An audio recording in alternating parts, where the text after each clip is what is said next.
It's a great day to talk hockey with Grant McCagg on Habscast.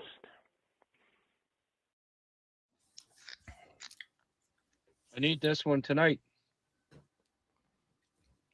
What's the Montreal Canadiens in overtime in the regular season?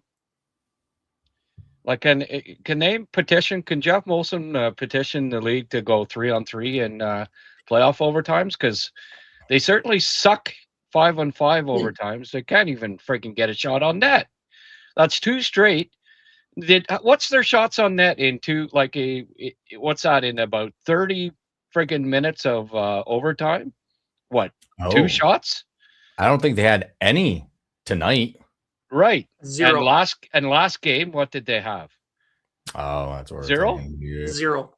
So they have yet to get a friggin' penalty shot or a shot in 2 overtimes. Nick Suzuki had a breakaway and missed the net. That was as close as they got. But my goodness, that's it's frustrating to see a team. You fight to get to overtime, and then you don't even get a flippant shot. Carolina is good; they're playing well, but my goodness, guys, like what the hell is going on? And the turnovers. How many friggin' times, especially in the overtime, did they turn the puck over there? And we'll start with you, Blain. By the way, I'm here with Blain Potvin, Metal Dave Auger. Haven't seen Dave for a while. Good day, Dave. Good day. Good day. I wish this could be on more pleasant circumstances, but Blain, should there have been a penalty? Well, I mean, they put away the friggin' whistles. There should have been a penalty for too many men on the ice, first of all. But then that elbow on friggin' Lane, no wonder he turned the puck over. He was still seeing stars. Call the penalties. Call the obvious friggin' penalties. There's a rule book for a reason. It's to hold up the table when it's uneven. That's what the rule book's for. I mean, come on. They didn't call that. They didn't call that because they missed the so blatantly obvious trip on Hudson just a minute or two before. So, sure, yeah, the referees are trying not to influence a game by not making calls, but by not making calls, they're influencing the game. Exactly. And exactly what they're doing. It further to that, and I get the black and white of the rule book, but pretty much all that mattered in this game was an offsides review. Everything else did not matter, but the offside review, that had to stick in. And it's one of those things, if the refs didn't call it, then the coach catches it with an audio, with an extra video team to actually look at it. The standard of what matters in a game is different game in and game out. And that's not professional at all. No. And I had to go outside before sitting down here to just get my head around that all, because I am apoplectic about it. Well, what gets me on the reviews, what constitutes control of the puck? Because play like that, the player has control. I mean, puck's there, right? And then it used to be that it had to be. Now it has to be on the stick. That used to be called control. You had to have one foot up. I think there's a difference between control and possession as well. Yeah, and if you do rock, paper, scissors at the blue line, paper, you get good. Like it's the constant shifting of sands with these standards. Well, that's the problem. Well, my thoughts on the what happened to Blain? I don't know. Okay. Device not connected. So he wants to leave early. I think maybe he just did it on purpose. He'll be back. Well, Blain knows my thoughts on the offside challenge, but the as usual, it was irrelevant to the freaking goal going in. It was way before, I mean, he didn't touch the puck till he was over the line. So how can you have control? Like, I don't disagree with the ruling. I just disagree that they have the stupid penalty called. Offside challenge to me is just, it's ludicrous for the amount of times that where it actually has a bearing on a goal. It's about 5%. So I just of course I was ecstatic when they scored, and then the offside challenge. I just hate it. I don't care if it's for the Canadians or against the Canadians. I just hate the rule. I always have, and I always will. I'll go to my grave detesting the offside challenge. Does the NFL, you know, there's a freaking receiver this far over the line when when this play starts. Can the coach, the NFL coach, throw a flag and say, "Oh, offside challenge. That was offside." It's exact same thing. Like, it's exact same thing. You're this far over the line, the receiver this far over the line when the ball snapped. Can the NFL would think that that's ridiculous. They'd never go there, but the NHL, because Duchesne was 10 feet over the line and the linesmen were sleeping one night and they scored a goal, they had to bring it in. So, no, I just like, it was the Canadians had the puck in their zone for what, a minute after Caulfield was supposedly offside, made about 10 great plays. It had nothing to do with the goal going in, and then they can challenge and the goals turn back. But I mean, nice block party outside tonight. Hell of As a block, always. hell of a block party inside too. The Canadians.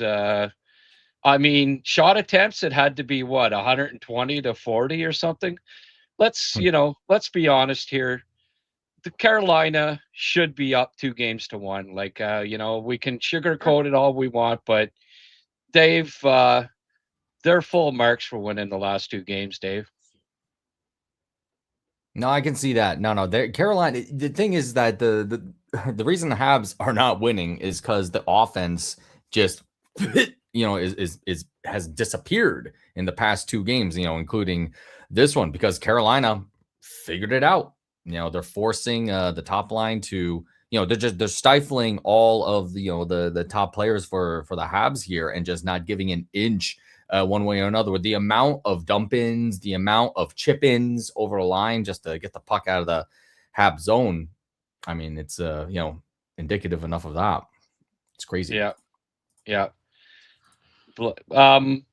Why does Marty, when they are generating absolutely nothing, like, and I mean nothing, why does he never change up the frickin' lines in that instance, Blain?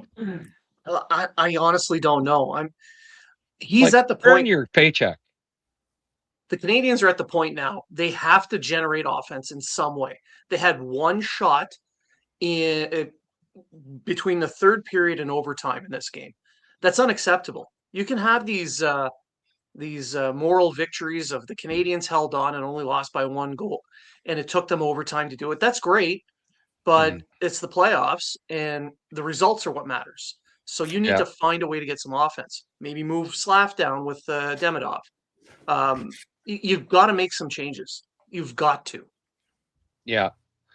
Slav, the Slav got eggs in his pants, and he's not allowed to. He doesn't want scrambled eggs. He wants hard boiled eggs after the game. Like, what? Can he not hit anymore? What's happened to Slav? Using that big body and running into people, like Anderson does it all the time. Why is Slav now Mr. Finesse, Metal Dave? Do you know? Yeah, I was wondering about Slav a bit. Now that you mention it there, I'm wondering, man, is he nursing something? I don't know. Does he not want to go full kill and try to be physical with anybody? Because one of the things that I want to keep in mind with the Habs going up against Carolina is that the Habs have a lot more wear and tear right now than Carolina. And I'm wondering if that's starting to rear its head now. Like, nobody's out, but less shots. Well, maybe somebody's, not 100% or something. I don't know. Well, I think it has. I think some of it has to do with that they're a little bit more tired than Carolina. But if you watch Carolina, what they do away from the puck, there's a ton of little clutches, little grabs, little hook, little slash. They're a little. But Mm-hmm. you're off on your back foot already. You're slowed down a little bit, and they do it everywhere. All 5 guys are doing it. So the Canadians are slowed down just a bit, and it's enough for Carolina to take advantage. And they do so much of it, it's impossible to call. Not that you'd call much of what they're doing because it's fairly minor, but it's enough to really just slow the Canadians down enough that Carolina can take advantage. It's good coaching. And also experience too. Just Yeah. the players in general for Carolina have a lot more playoff experience in general to play the playoff game than the Habs do. Yeah. I mean, they haven't been in a deep run like this in what, 3-4 years? Well, since the Cup run in 2021. So, I keep hearing and reading, and the theory is that Montreal, keeps running out of gas. Like, is this Blain? You're on top of this, being, a Navy man and all that. Like, is this a blockade in the Hormuz Strait? Is this to blame for why the Canadians keep running out of gas every freaking game? They're the youngest team. $6 billion. They're the youngest team in the freaking league. They're the youngest team in the playoffs, the youngest team since the 93 Habs in the playoffs, and they keep running out of gas. Trump, get your act together, get that friggin' war settled. Agree to that Iran can have 500 nuclear weapons, whatever, so that we can get gas to the Montreal Canadiens because they keep running out of it. I don't know if that's the case, Grant, just because that is a giant load of fertilizer, and a lot of it comes through the Straits of Hormuz. Yeah, well, that was yeah. Either you guys have $6 billion? Just wondering. God. Wish. Well, talk to your man there, Dave. You're in the you're in the capital city of New York, the fine New York State, and I know Trump. Kathy, my boss. Yes, yeah, I'll see what she thinks about it. No problem. Yeah. I have a pretty good idea what she thinks. Wild. I guess a good note is that I think this is the first time the Habs have back-to-back losses in the playoffs. Yes, it is. That's not good. I mean, it's not good, but it's also the first time it happened. They will light a fire on their ass. Talk about getting gas somewhere. So maybe it's the maybe the bubbles burst here, and Dobes is just not going to win another game. Who knows? I do know played lights out hockey. Yeah. Oh, Dobes was. I mean, without Dobes. Well, oh my God. Mr. Paul asked me, he said, "Who's your who scores the goal in overtime?" And I said, "Well, Dobes." I mean, no, he got as many friggin' shots on net as the whole frickin' team. He picked Veleno. Well, at least Dobes was on the ice. Veleno never saw the friggin' ice in overtime. So going back to Veleno after Kapanen too, I was like, wow, Kapanen had what, 2 games or something like that? Yeah. Well, Cappy looked like he was, he's been in the Strait of Hormuz because he's looked out of gas for even before the war started. So that's too bad. It is. Blain, what do you got to say there? You look well befuddled. A lot's been made as of usual. The Canadians have to find a way to break that the trap. Carolina's playing hardcore New Jersey Devils in the 90s style trap. They are, and it's efficient. It works. And the Canadians have to find a way to break through. All the little touches and clutches and little taps, and it's slowing them down a little bit, but then you have to find a way to break through the trap. And the only way to do it is with speed. You have to find a way to get guys off the puck to be able to motor into the zone. A little dump and chase. It can't all be controlled carries. If the lane's there, take it. But they have to start opening those lanes up by forcing their defense to turn go after those pucks, because those guys, as good as their defense is, they're nothing compared to Buffalo or Tampa Bay's defense and the mobility there. So you have to take advantage of that. You have to try, and that's probably their best bet. Yeah. Well, I mean, Keandre Miller is a fantastic skater, and Slavin's Well, no I'm talking slouch, as a group. but yeah, I know what you're saying. I like their defense. I think it's pretty solid, but I wouldn't call them, the best skaters in the league by any means. Mark, thank you for the $10 on a night where they lost. That's always appreciated. That we still get some contributions here. Donnie Money's gotta go McCaskill, somewhere. that's right. Donnie McCaskill kind of sums things up well while shooting a 10. Hashtag F you. What Hudson said after he scored his goal.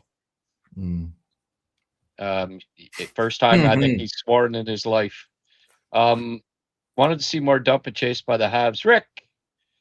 But it's not very effective if you keep icing the puck. Yeah, that was the overtime was real bad with that, honestly. 7 or 8 in a row. Dobson, ice every time. Ice baby. I think they had 8 or 9 icings tonight. It was icings and then having to block the shots, but they were up over 90 attempted shots to 30 or 40 in the third period, and it was the largest discrepancy in the entire playoffs. Like, let's be honest here. Carolina has deserved the last 2 games. They're up 2-1. Montreal has to come back and play well. I don't know that you replace, like, Struble, I thought was probably one of the better defensemen tonight. Do you take him out and put in Jackeye? That's not the move that I think is I want to see the kids. I want to see Beck next game. I think it's time. Jacques Demers, I keep harping back to it, but it's the last time that the Habs won a cup, Blain. Get Owen Beck in the lineup. I just know that he will be friggin' revving, ready to go. Get some young legs in there. Get someone new. Get some enthusiasm. You could bring out Doc, who I don't know what, like, I'm not seeing. Go ahead. Sink or swim all the time with him. You don't know what you're going to get. I know. It's been up and down, but the last. And he's trying, and it's just, it's not. Whatever his brand, whatever's going through his head with Carolina is not doing it. Well, I mean, you could see when they don't get a shift in the third period, Blain, in the overtime. Yeah. Those guys are the most susceptible to being taken out next game. I'd say Veleno maybe again. I'd throw Florian and Beck in and say, okay, guys, go at it, friggin' hit, create havoc, get some forecheck, get some shots on net. Shoot. There's the concept. Shoot. Freddie Anderson is shaky. I'm sorry, he has not been good in any of the 3 games so far. Exactly. Gotta get shots on this guy. Yeah, I wouldn't be against a couple of changes. I'd like to keep Belzec in the lineup, though. I thought he played well enough. He has been playing well. Yeah. But I mean, a lot's been made in this playoff about St. Louis' leadership, and a friend of mine over at Moving Forward Leadership wrote a blog post about his leadership, and this is someone who's been in the forces for quite a long time, and he leadership is his job, and he wrote about it, and he mentioned how the calm of Marty St. Louis is contagious. And while I agree wholeheartedly, there are times when a calm person needs to blow up. Yeah. Try to get something going. And I think we're at the stage now where, a chair needs to be thrown, some bad words need to be said to the referees, something to fire the guys up. Maybe get one of the guys on the bench to go out and throw that big hit. Do something to wake the guys up a little bit, put some energy in their legs. They need something. Yeah. Yeah.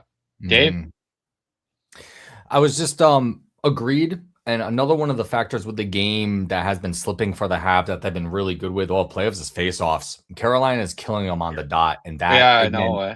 we're talking about back foot starting and the tugs and everything else as Carolina is doing is that.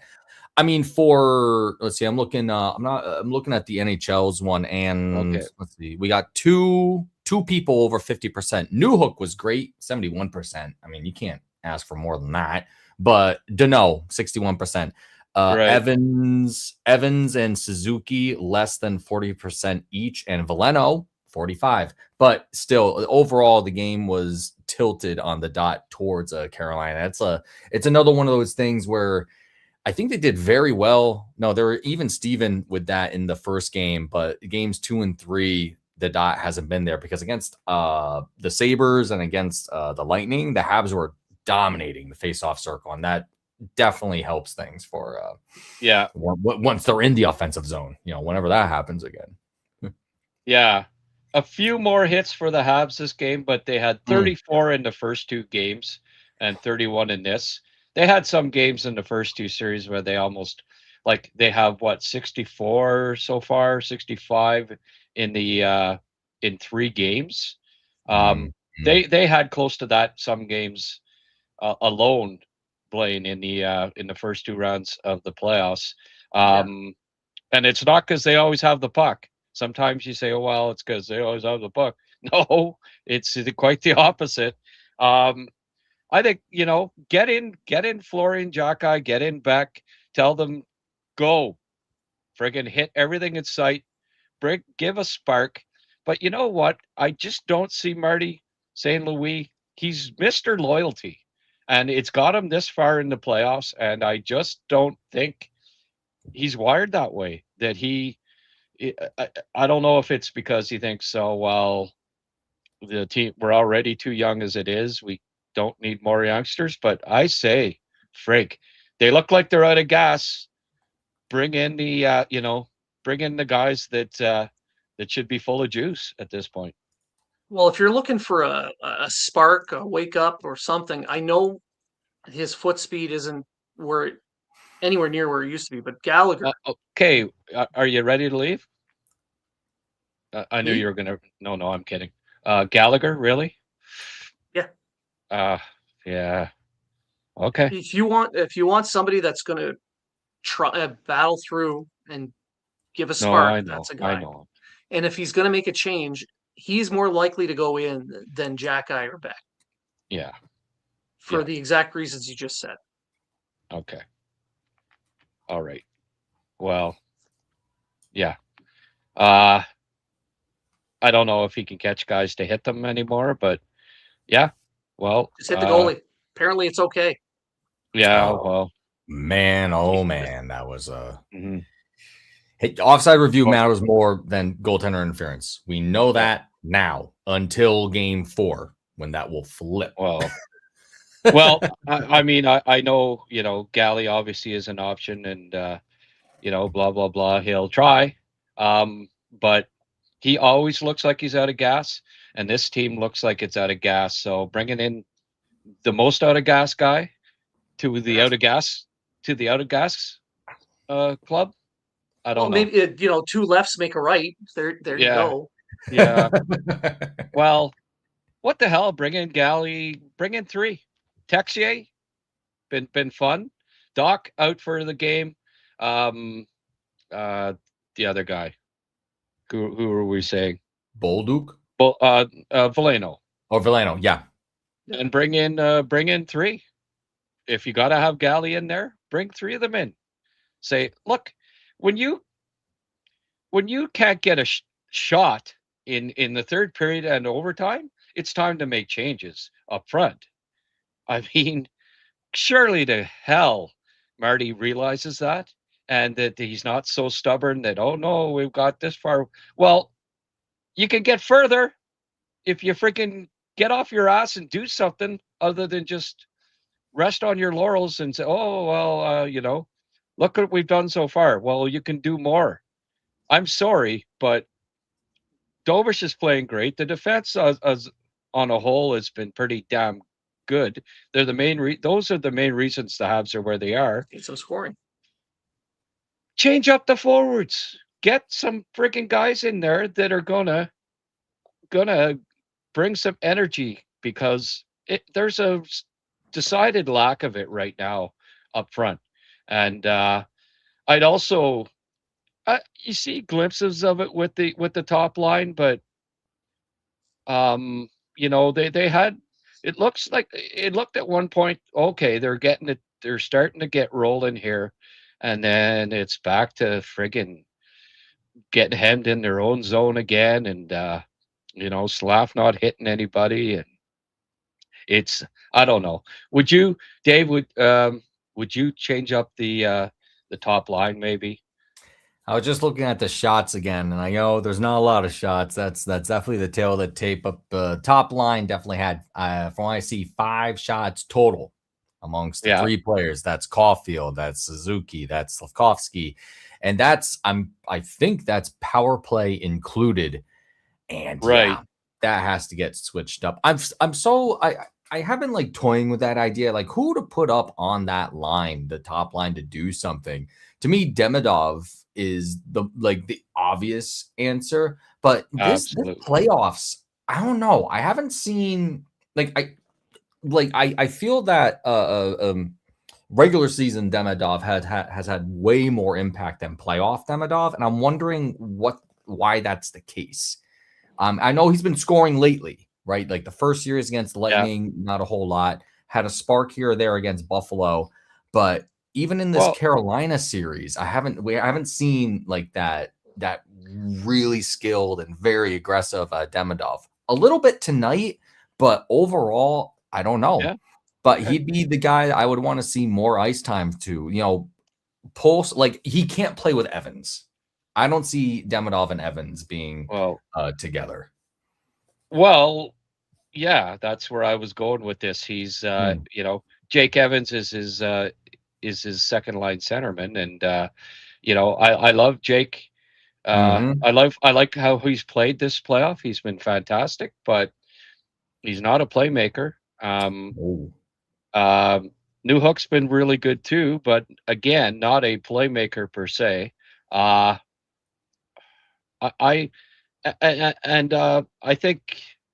think Blain would disagree with you on that with Demidov. I think he's really liked Demidov this playoff, and I have liked his play away from the puck quite a bit. I do think that him going up on the top line is it would be a move I would consider, and I would maybe take Slav off that line for now, and sometimes that got him going last time, right? When he got down with Demi and Cappy, he got rolling. So get him on his own line where he can kind of run the show, and I think you might see a little more from Slav. Maybe even start hitting again, Blain. Maybe. Who knows? It's possible. But with Demidov, I mean, I do like his play along the boards. I like his grit, his defensive play.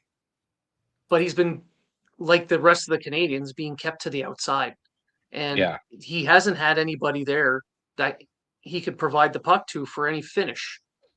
So he needs to play with somebody who can actually get a couple shots off, because he's generating open lanes. And he's identifying them, but there's no one in them. Okay. They're not playing off the puck around him like they need to get to be successful. So yeah, sure, if you want to move him on the top line, that'd be great.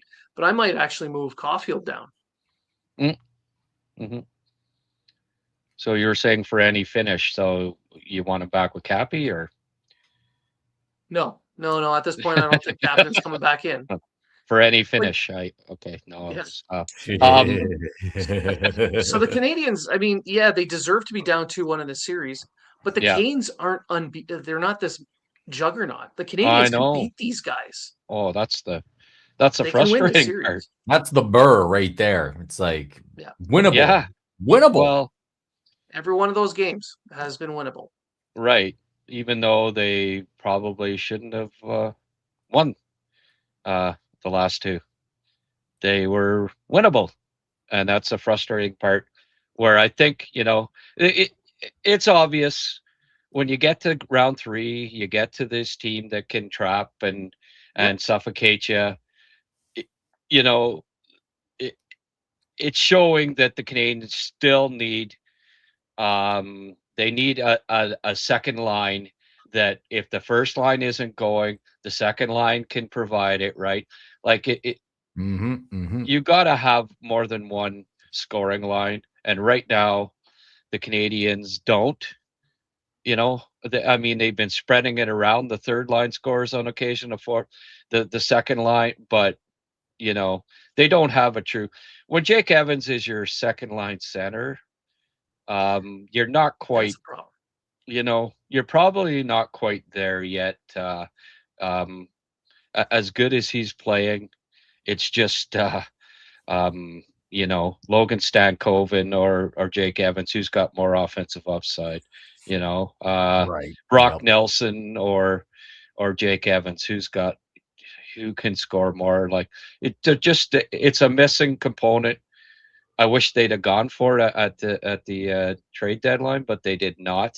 And it is a little frustrating right now that you wonder, if they would have been proactive at the trade deadline, maybe I they think win for maybe they win these two games that they went to overtime with Carolina, and they're up 3-0. Maybe. I think the whole part with the trade deadline, I'm trying to remember what was going on at the time, but was Doc injured? And maybe they're waiting to see if Doc came back and produced more at center. Because to me, I always thought that would be Suzuki and then Doc as the second line center. And just it hasn't there's been good parts with Doc in the playoffs, especially we saw him like flub it in the overtime against the Lightning, wasn't it? Then an incredible comeback game after the fact. And I think he plateaued there and has been steadily on the way down, because I think the center that the Habs think Doc isn't quite who he actually is. And can't fault him with that, though. Just he's been injured so much, he hasn't been able to develop. I think Blain has to get rolling here. So what we'll do, Blain, is quickly do the Cunningham's Pub 3 stars. The Habs 3 stars of the game coming to you from Cunningham's Pub, St. Anne de Bellevue on West Island, Montreal. The best wings in Montreal, folks. There we go. Liam was at the game tonight, by the way. He got tickets. He got to go to the game. And I said, you give us your 3 stars. So I'll get, he said, Dobie, Carolina video people, and the rest. My 3 stars. God. I can't argue that. Who would you have as the 3 stars tonight, Blain? Well, Dobesh would be my first star. Matheson would be my second, and I'd give my third to Hudson. I don't think any of the forwards for the cough up at the end there. No. Yeah. They had time to reset defensively, but he did fall on his sword for the team. He blamed himself for it. He's trying to keep himself accountable. Yeah. That's all well and good. Well, but I mean, his overall game, I thought, was excellent. Yeah. And I don't think any of the forwards even deserve an honorable mention at this point. No. Well, and you know what? Those are the exact 3 stars that I had too, Blain. Even after the cough up at the end for Hudson, I mean, a beautiful goal that he scored. He was up on the play all game. Matheson, actually my first star tonight. I thought he was absolutely fantastic. All game. He was the guy. Friggy hit the post too on that. Yeah. Or he'd have been everybody's first star, even the Matheson haters. But Matheson, to me, first star tonight. Dobie, second star. Hudson, third star. Dave, who do you have?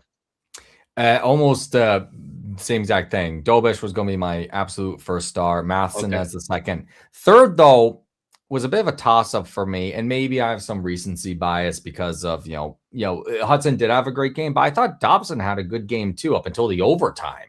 That play he made for his not goal, I was like, that was the best shift he's played, in this playoffs. And if that went through, yeah, Dobson. But okay. I was wheeling between Hudson or Dobson for the third star there. But I mean, hey, like was mentioned before, though, Struble too. I was trying to get a D man. I was trying to think of all the offense guys. I'm like, man, no one really stuck out to me with that. No. Alex Texier, first star. Yeah. All right, Blain. You almost have toothpicks there. You need toothpicks. Yeah. I appreciate my 2 hours sleep. Okay, my friend. I appreciate you coming on at 1:14 Halifax standard time. Go get yourself a nap, okay? Well, I did it just because Dave was going to be here. I didn't want to Dave. Yeah. Thanks, Blain. It's been a while. We got too long. To hook up again. What's the last time McLean's Pub for you two, or what? I think it was. Yeah, and we were at the draft 2021 or 22. What? The year we were all together, right? Pretty much. At McLean's, yeah. Yeah, at McLean's Pub. Okay. That's where it's the only time I've met Blain was at McLean's Pub at the draft. That's because Grant goes out of his way to avoid me altogether. Well, I just, for some reason, I don't go to Halifax too often. I don't know why. Yeah. It's beautiful out there. Well, crisp weather. This crap keeps up in Iran. Maybe we'll all meet in the Hormuz Strait next. Let's hope Here's get drafted. All right. On that winning note, we're gonna let you go there, my friend. Okay, guys. Okay. I'll see you on the next one. Okay, see you guys later. Bye, Dave. Bye, guy. All right. It's just you and me, Dave. You're a night owl, so you're okay to. I'm good for a bit. Yeah. It's okay. Good. It's funny. I was on vacation last week. My first day back to work is tomorrow because we had Memorial Day in the States. Okay. Is your guys' Victoria Day last week or next week? Sorry? Victoria Day? Is that today or is that like a week off from us in the States? It was last week. All right. Okay. That's what I thought. Okay. All right. Yeah. I mean, it's the Queen's birthday. Victoria's birthday was May 24th, 24th of May is the Queen's birthday. We don't get a holiday. We all run away. That was what we said when we were kids. But it's never seemingly on the 24th of May. It's just an excuse to have a holiday. But yeah. So series is over my ass. No, it's not over. But the Habs, if there's one thing that the Habs have shown all year is resiliency. They come back, kids. They are a resilient bunch. When's the last time they lost 3 in a row, Dave? Oh, I'm gonna have to look that up because I bet I'm gonna have to look that up too because it's been a while. Well, I'll say March something. Oh, I think it's playoffs. I can't actually look it up though. I'll need a second. I am looking it up, but I think it's like December or November, if I'm not mistaken. And as I look here, not just overtime losses, losses, regulation, even counting, you have to go back to November. Yep. Yes, you do. I am dead wrong. Yeah, I'm sorry. I'm still in last season mode. November 11th to the 15th. That's they right. Lost to LA, Dallas, and 7-0 to Dallas and the Bruins. That was in the middle of Monty Fever. Where would we be if we didn't play Monty for like 5 games. Yeah. Man, that home ice advantage. We'd probably be out in the first round because of home ice advantage. Well, I was going to say we'd have been if we'd have had no Montembeault this year, we're probably the President's Trophy winners, and we all know about you don't want to be the President's Trophy winners, folks. No. Now, to kind of switch teams for a second. So my mom lives in Vegas, and she is riding high on the Knights right now. I'm shocked, honestly, that the Knights are doing so well against Colorado. Not to say that the Knights are a bad team, but Colorado, they are a good team, and they are getting knuckled by the Knights right now. Yeah, well, I would rather play Vegas than Colorado. I just, Colorado scared it. I mean, they're a scary team. They are. If there's one team that's more skilled than Montreal, for sure it would be Colorado. Just Makar and McKinnon. I mean, kind of a league of their own. But so, which makes it all the more frustrating that they haven't. I'd have rather that they'd have just lost these games 5-2 like they really deserve to, and then I wouldn't feel quite so. You just think, man, they had the chance to win those. Right.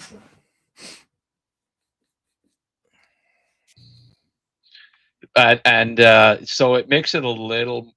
Also, the fact that, hey, it looks like it's going to be Vegas, and I think the Canadians can beat Vegas more so than Colorado. My choice actually for the Cup, I did a bracket. I had Colorado playing Montreal and Colorado winning the Cup. Was how the bracket played out. So right now it's looking like they both made the semis, and that's it. But hey, Montreal just has to come back. Actually win a freaking game at home. I think, what are they, 2-5 now at home? 2-5 now. Yeah, after this game. Wow, it's crazy. Montreal is I'm trying to think if I've been to a playoff game in Montreal. I don't think I have.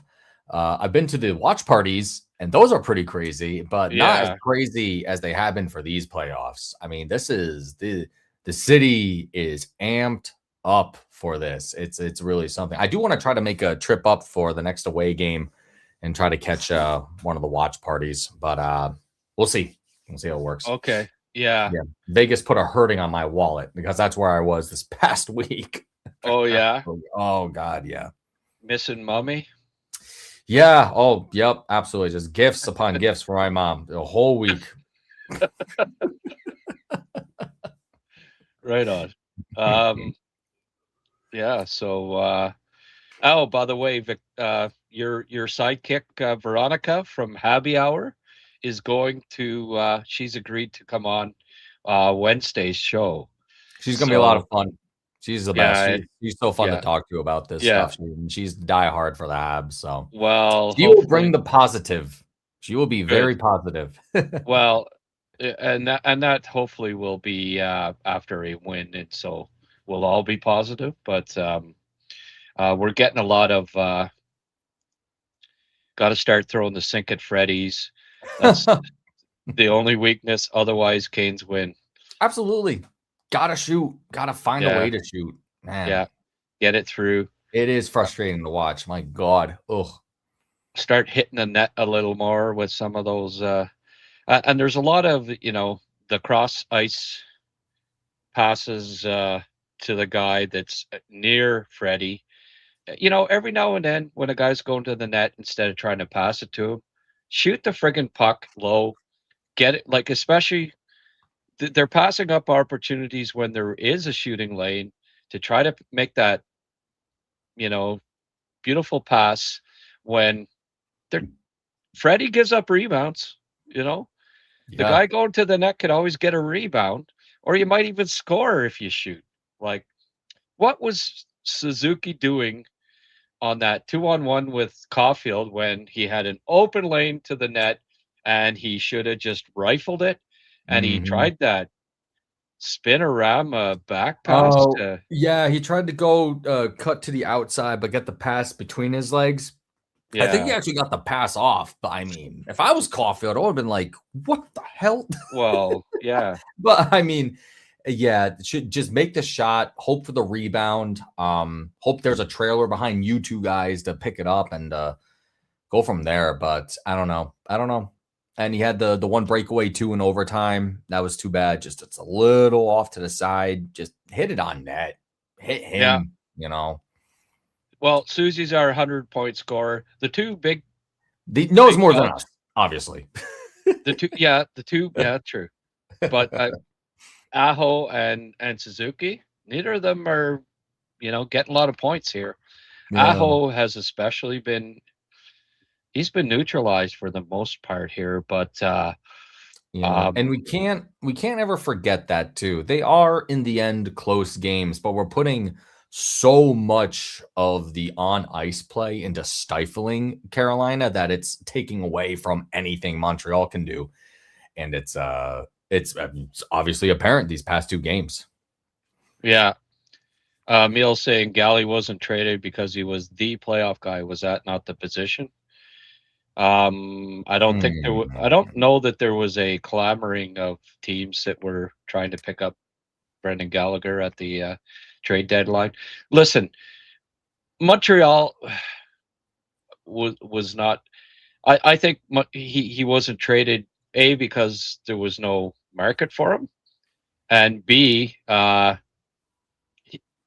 think the Habs want him to retire as a Montreal Canadian. It's been a long time. He's by far the longest tenured player on the club. I think Evans is next. Evans is Suzuki, and I mean that 8 less years or fewer years than Galley or something like that. I don't think the club wants him to finish his career with another club. I suspect. Now, will he be bought out? That might, maybe. Will he retire? Maybe. But how many guys retire and give up $6 million when it's there for them, right? It doesn't. It's not what you see too often. What do you think? First of all, Dave, do you think he might get in the next game? And what do they do with him? Jeez. Okay, so next game, that is a Thursday night game at home. Jeez, do they bring, because they brought back Galley for against Buffalo, wasn't it? And did all right with him. But it's like, who are you replacing? I was actually just looking at ice times, trying to like figure out who you'd want to replace. Do I want Galley over Bolduc?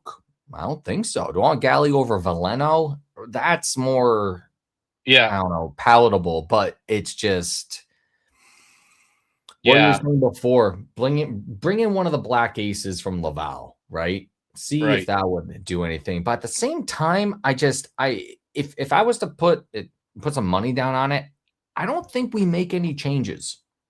Maybe lineup changes, but like roster changes, I don't think so. Okay.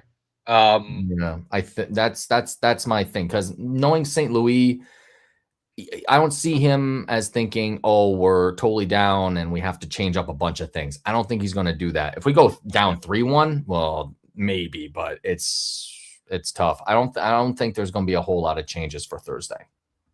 Roger says would love to see Beck in the lineup. Yeah, Beck would be great. Yeah.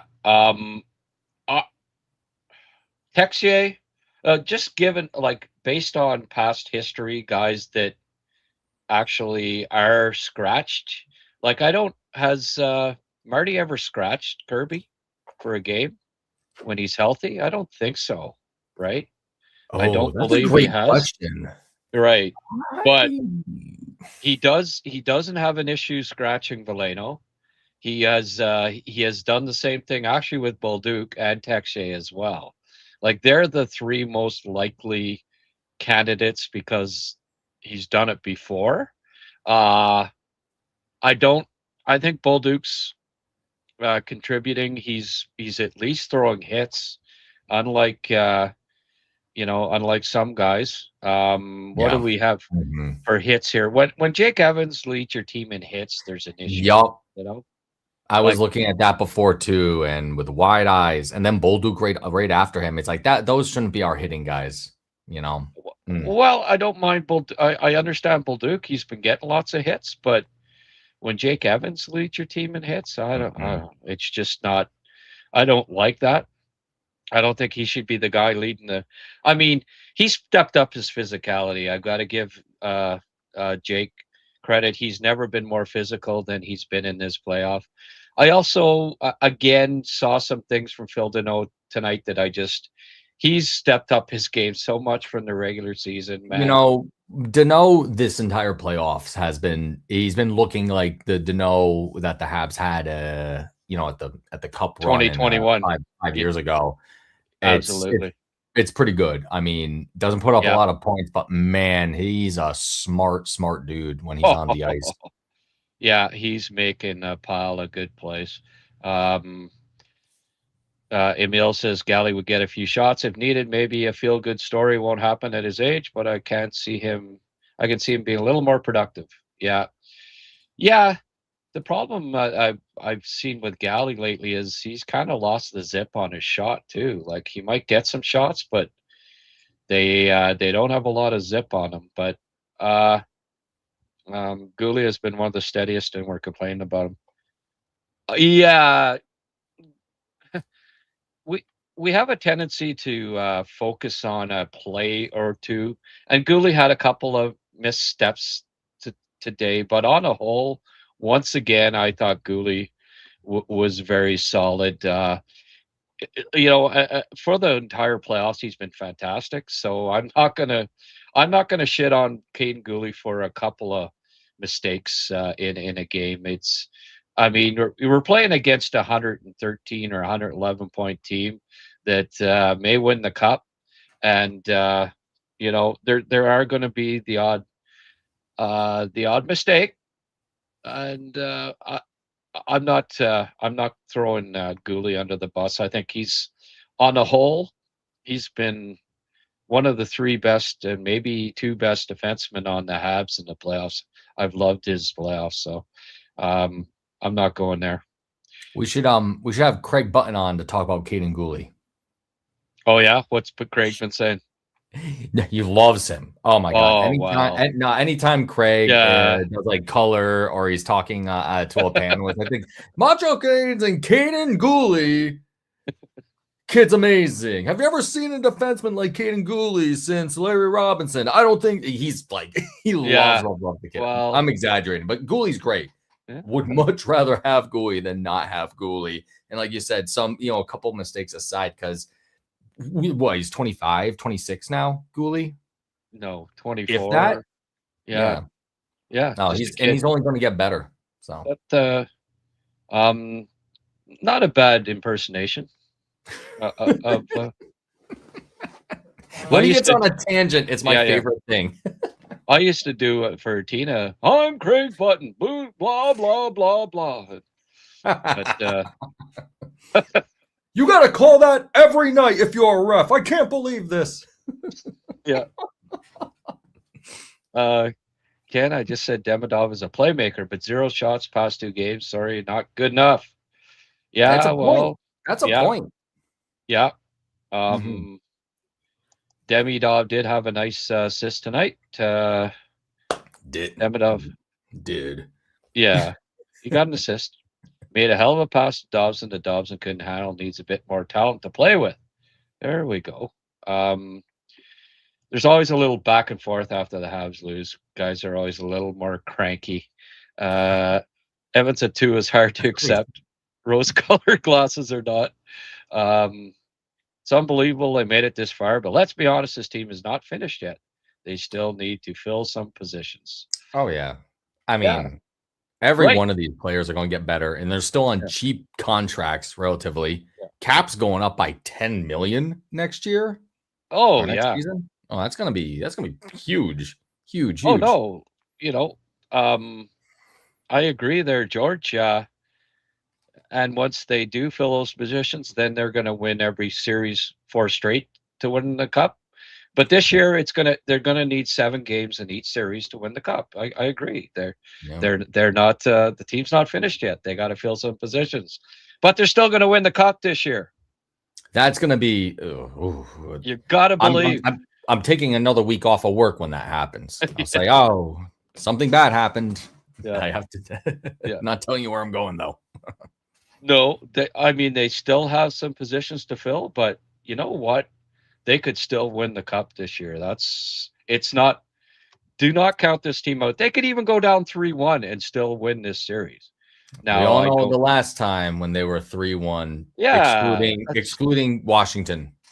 Right where they want them. Like they don't have KK to score that big OT goal, but I'm actually I'm on Puckpedia right now, and I was only curious about Patrick Laine. He has a day-to-day injury. I think it's stretched to week, perhaps even month to month. He's had they've said day-to-day injury for that's outdated as of no. Okay. Never mind. I'm totally off base. I thought that he was just scratched the entire time. That's my bad. I think he is, but they're just calling it day-to-day injury or whatever. All right. I think his abs are good to go. Maybe, hey, there we go. I hadn't thought of that.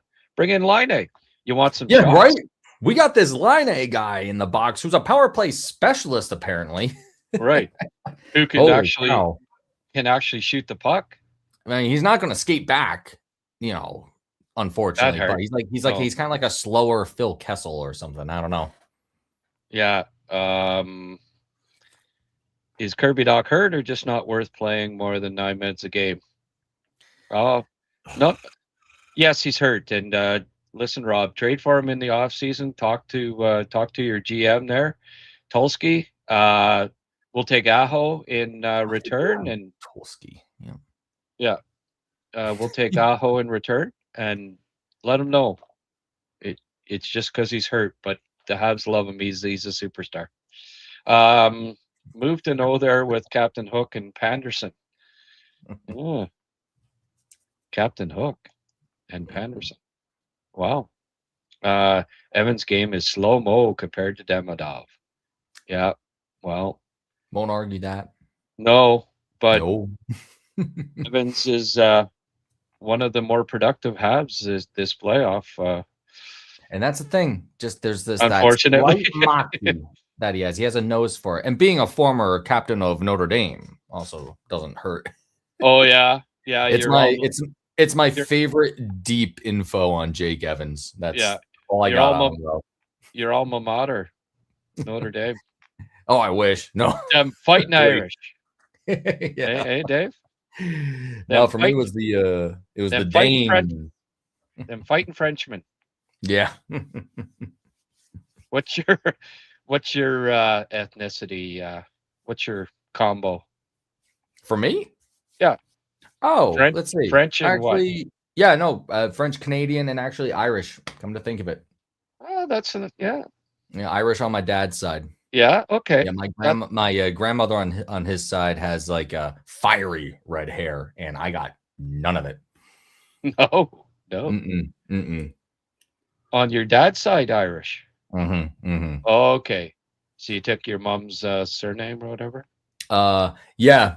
There's some deep lore in my family history, but yeah, I took my mom's name. They never got hitched back then. It was a controversy. Okay. Many decades ago.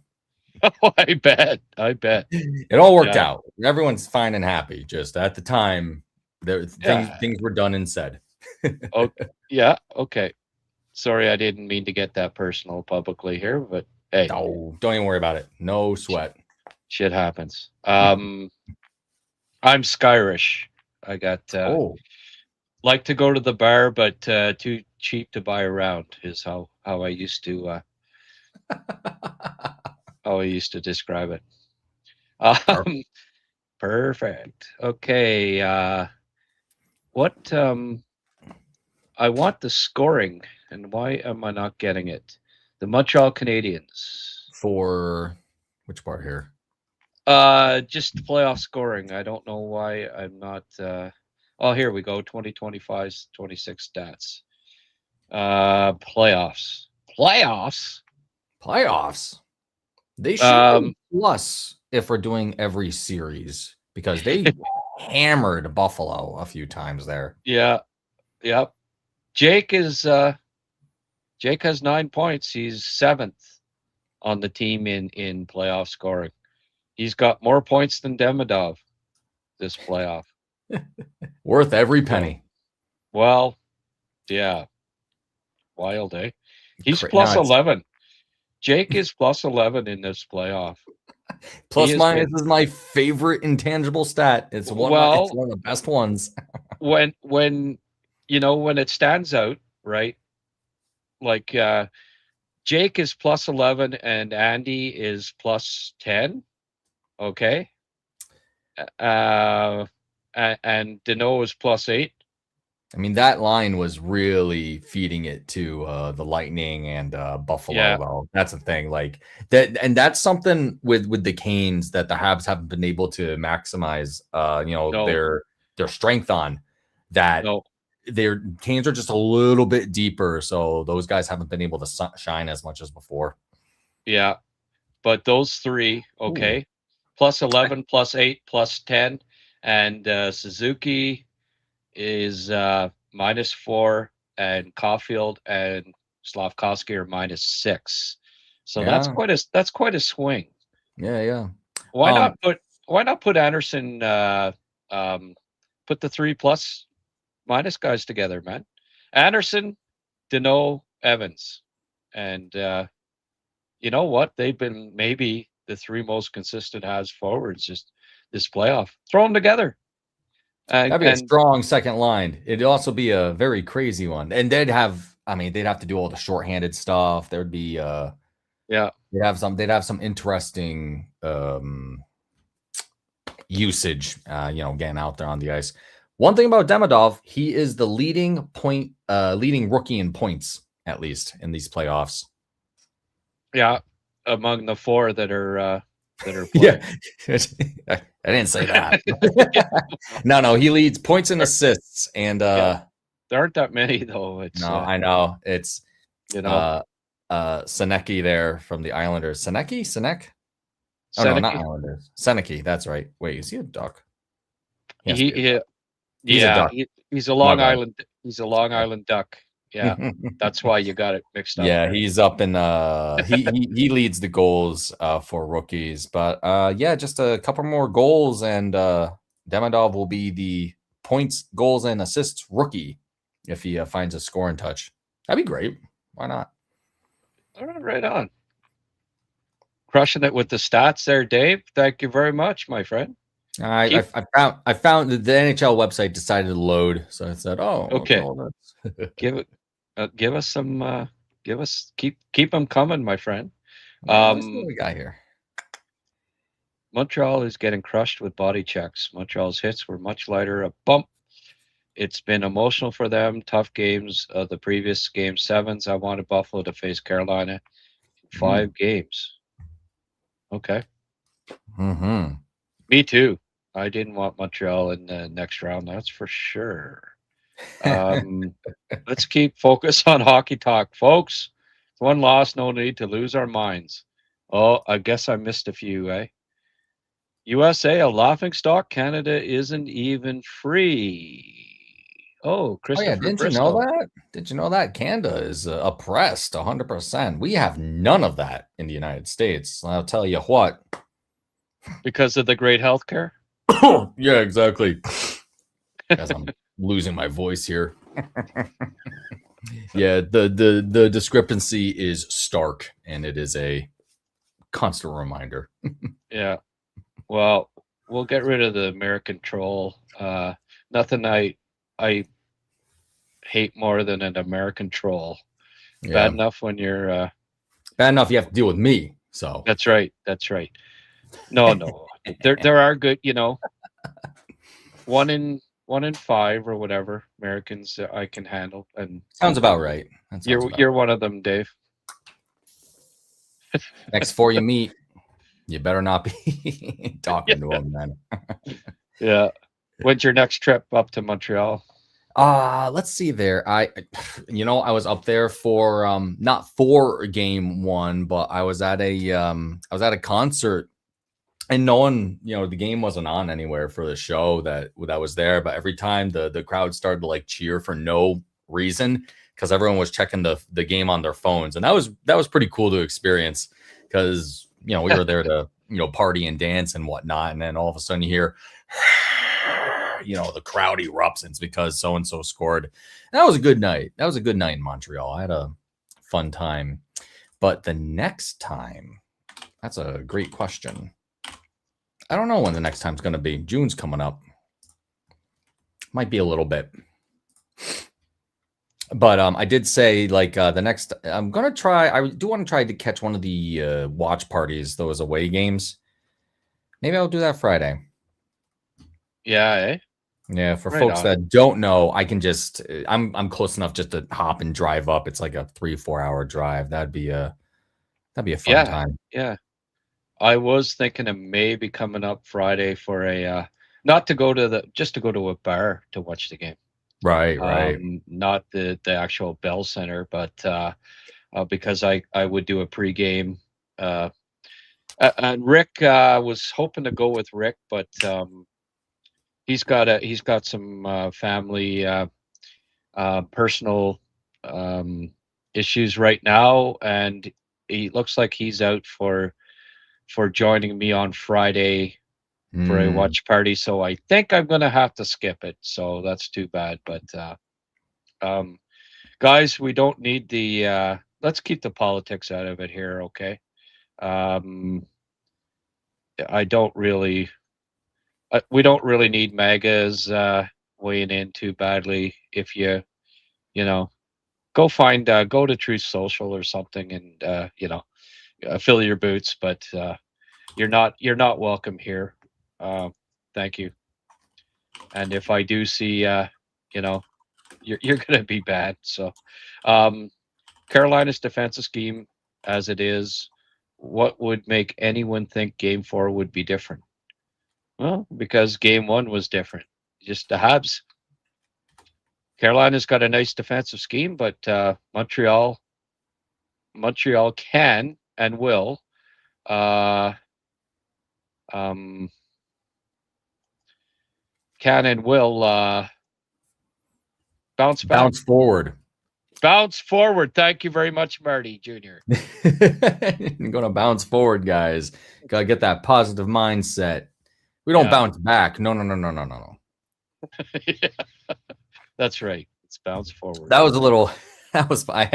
had such a conversation with my the people I play hockey with about, does that make any sense to you? I'm like, I get what he's saying. And they're like, that was silly. I'm like, no, come on, guys. You got to bounce forward. Come on now. Not bouncing back to where we were. We want to bounce ahead of where we were. So, well, I get Martin. I get him. Yeah, Je connais, Grant. Yeah, that French blood is intertwined with the mix Irish. That's a nice mix, Dave. No wonder we allow you on here. It's done me more good than bad, I think. So I think I'm doing all right. Right on. Yeah, folks, just keep the there's a lot of comments here that I'm not even going to bother. I'm certainly not going to get into the political back and forth. Our health system's better than yours. Well, that's pretty obvious. Habs actually had some good looks they didn't take advantage of, but you're not going to win a series getting outshot 38-13. Just not going to happen. Yeah. What that famous New Year's Eve game, Montreal against the Soviet Union, outshot them 39-13, ended up in a 3-3 tie. See, it was tied too, right? And but unfortunately, that game didn't go to overtime. Maybe it is fortunate, because then maybe Russia would have won that stupid game. I'll catch a game at a bar with you. I'm a listener, Montreal based. Oh yeah? Okay. Well, maybe I will come down after all. I had mentioned it a couple times. Maybe we do a watch party and nobody is. Oh fuck! I'd go have a beer with Grant. I don't want to do that. Nobody. Oh. Couldn't have said it better myself. I apologize for giving that talk any attention. It's very petty behavior. They can take it somewhere else. Yes, they can. And I have the technology to get them to take it somewhere else. Grant has the hammer. It's all good. That's right. I can ban. By the way, folks, next level hockey. Let me just get rid of this comment here. Yeah, here we go. Specialists in hockey development, trusted by NHL prospects. Whether you're looking to elevate your skating, shooting, stick handling, or overall game, NLH is here to take your game to the next level. Dave agrees. Visit them at nextlevelhockey.com and follow their Instagram at nextlevelhockey_ for daily tips, posts, and updates. If you or someone you know of young aspiring hockey players or even old aspiring hockey players who want to elevate their game, trust Next Level Hockey to guide them forward. Next Level Hockey. It's in the name. And don't forget, Bonashare Caves, Eganville, Ontario, a private family-owned business run by hockey fans. They're Senators fans, but we love them anyway. 613-628-2283. An hour from Ottawa. They're open for the entire summer here. 40-degree day, go into the caves, stay cool. Rainy day, go into the caves, stay dry, hang out with the bats. It's a beautiful, I'm just kidding about the bats thing. It's a beautiful, beautiful spot, Eganville, Ontario, on the beautiful Bonashare River, an hour from Ottawa. BonashareCaves.com. Check out their website, and you know what? Support Canadian tourism, since there's a lot of us not going to the States these days for whatever reasons, Dave. I don't, but you keep coming here though, right, buddy? It's a mystery. It's a mystery. Yeah. Oh no, I've been going to Canada, as often as I can. I was just remembering, like, I might not be able to make it Friday. Like I said, Vegas took a wallop to my wallet, so I gotta pump the brakes a bit and eat rice for next week. Well, maybe we can have you on then Friday for Friday's game. It's possible, absolutely possible. Good, because you're getting good reviews here, Dave. So that's good. Toby's moved into the top 5 in rookie scoring with his assist. Toby. Okay. Dobie, you mean? Yeah. He's moved into the top 5 with his assist. Dobish got an assist tonight. That's how many rookies there are in scoring. The Dobish is top 5 now after his assist tonight. I don't know if that's true, but I wouldn't doubt it. You got the rookie scoring leader, sir? I'm double checking that right now, and no, I'm sure that is. See, okay, okay, I know what I'm doing wrong. Give me a minute here. Yeah, you gotta change it from everybody to rookies. Dobesh is the only goalie with an assist, right? In these playoffs. So you only have one? I thought that was the second. I think according, again, NHL website can be a little slow on this. This won't be updated. Look, let's say he has 2 assists. What would that put him in rookie scoring? He'd be tied for 3rd or 4th. It depends. It goes Demidov with 6, Porter Malone with 3. Got a tie at 2 with Yorov and Yakimchuk. Yeah, Yakimchuk. Not many rookies getting points in this playoffs, man. No, especially goalies. Especially rookie goalies. Yeah. There aren't that many rookie goalies getting. Why? Why don't they have more points?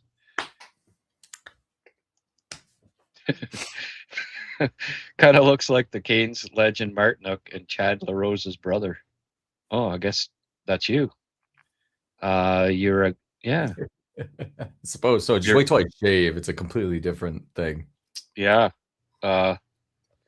So that would make him what? Rosanook? Yeah, Marta Rose, Lanook. I like that one the best. Lanook. That's pretty good. We'll search in every nook and cranny. If there's a Lanook, I'm gonna find it. Canes had serious trouble getting out of their zone first two periods. They had chance after chance. Then they finally started sky hooking it. Uh-huh. Yeah, there you go.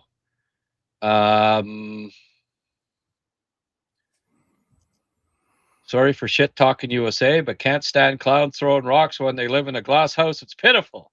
I hear you, Wade. I hear you. And keep it coming. Dave can take it. He's. Oh yeah, please.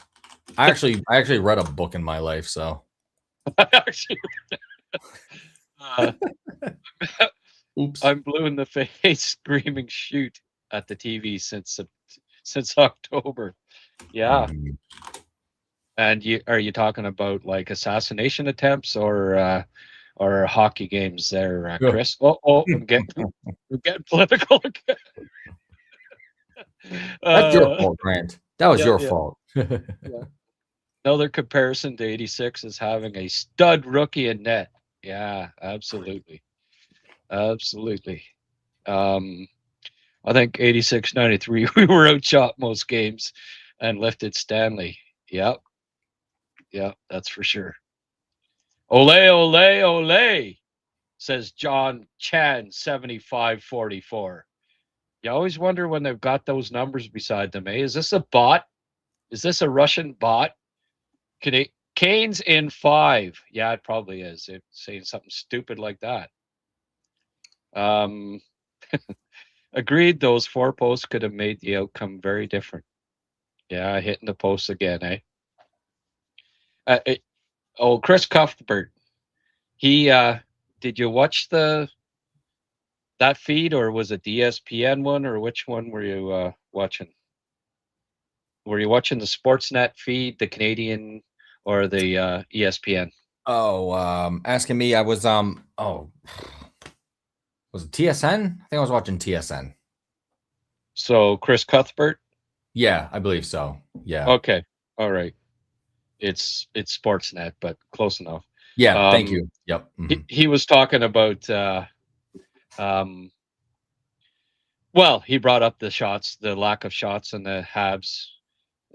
Every game that the Habs have like very few shots, it's brought up about every third shift, And the Habs only have 1 shot in the last 2. There's my Chris Cuthbert.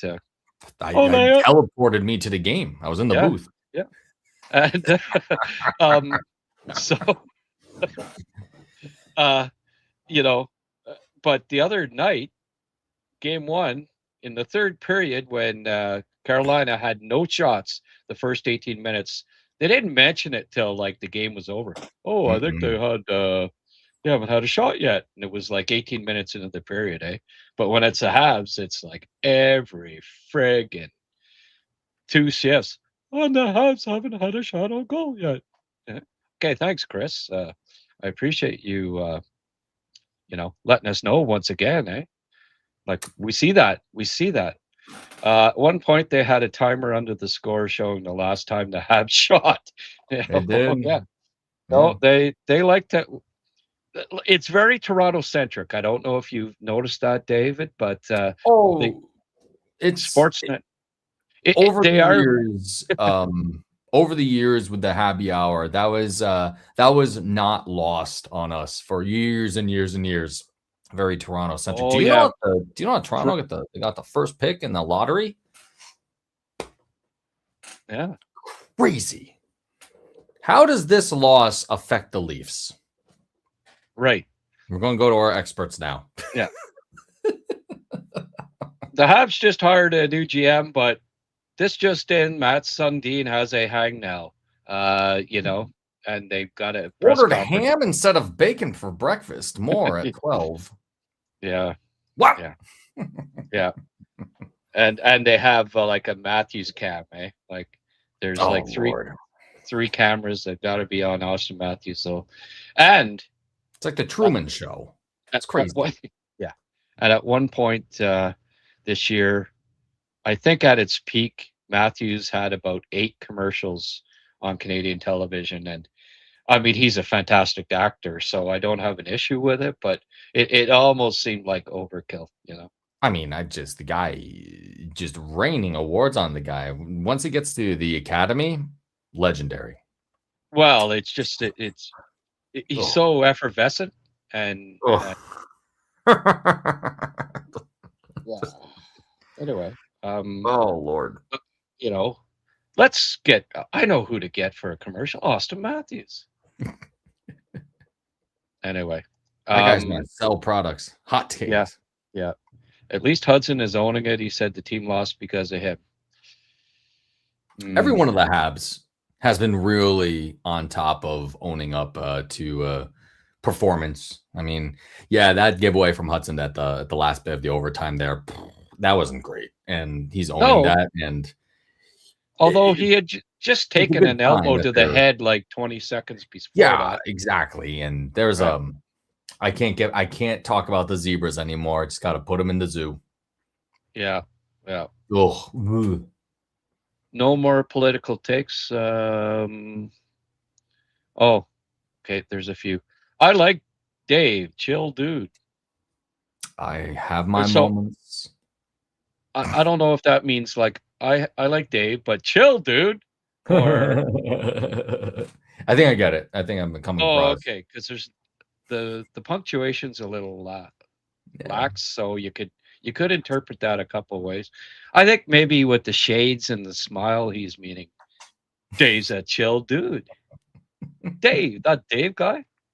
Dave. It could have been untoward. I would be like, that's fine. I've heard worse. What?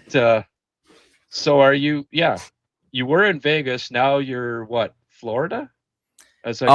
Man, I don't have another green screen thing adequate enough for the playoffs. I should get the Bell Center. I have a great pic of the Bell Center I should use as a background, but I couldn't find it in time, so I'm just using this video. Actually, it's the wave should be rolling in. Oh my goodness, it's a GIF. It's a GIF. Yeah. No, it's great. Wait, I'll let me disrupt the magic for a little bit. Yeah, please. Because we were in my closet. Oh. You finally came out of the closet. Wow. All right. Now I got the green screens that carry over from the happy hour, so I try to use it to keep things neat and professional. Yeah. What's up with those headshots? Did Sharon need a pair of glasses? Yeah. Who did ref tonight? I can look that up really easy. Sharon. I think he's Irish, French heritage. So, fuck, what do you expect, eh? Guy hasn't seen ice in his life. Nah, let's see. If I haven't heard the name, I'm usually like, okay. But this was, man, there was some stuff. Ooh, there were some calls here. Let's see. Calls, non-calls. Play it. Yeah, Jean. Oh, no. That's wrong game. Jean-Luc Picard? Oh, this hasn't been updated, I don't think. Huh. There's if people are curious about ref stats, there's a account online that does follow those called Scouting the Refs.